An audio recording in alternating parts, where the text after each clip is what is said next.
Does the Welsh Government ensure that communities of elderly or vulnerable people feel safe living on social housing estates that were historically reserved for the purpose of old age accommodation but that are now open to anyone without vetting for suitability? Diolch, Heledd. I'm committed to ensuring everyone in Wales has access to a safe and secure home.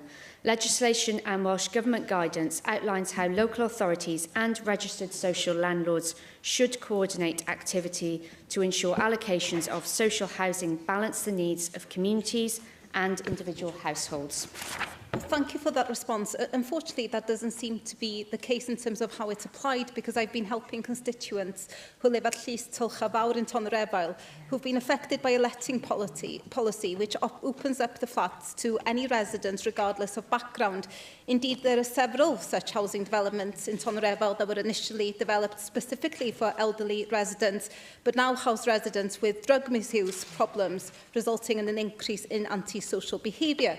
One resident of Tylch has had a nervous breakdown and had to be moved, and others have moved to private rental properties to escape the situation there.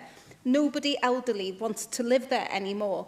So the local councillor has secured a sensitive let policy to ensure that no more people with a history of antisocial behaviour are allowed to move there, but this is having to be looked at annually. And vulnerable residents want to live without fear and feel safe and secure for the future, permanently, not just year by year. So can I ask the Cabinet Secretary, can you commit to revisiting that guidance and seeing how do we ensure that councils do filter out people with a history of drug misuse or antisocial behaviour in properties that were initially supposed to be for elderly residents? They deserve to be able to live in peace in their homes. Diolch, Heledd, and I'm really sorry to hear about the example that you've given and the example of your constituent as well. It must be horrendous to live with antisocial behaviour and that level day in, day out, so I do have huge sympathies with that and your constituents. Unfortunately, as you know, incidents of antisocial behaviour occur in a range of communities, not particular to a particular type of tenure, for example. Local authorities set out how they allocate homes in published allocations frameworks in line with their relevant legislation code of guidance. Local authorities must ensure that the accommodation that they allocate is suitable to the needs of the household, taking into account the needs of the local community when doing so.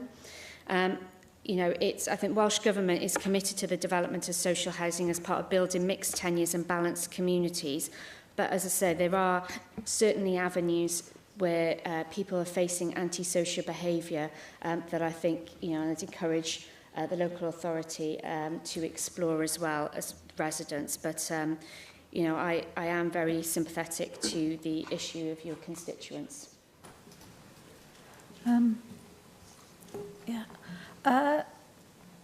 Cwestiynau llyfarwyr. Party spokespeople's questions now. The Conservative spokesperson, Laura Jones. Cabinet Secretary.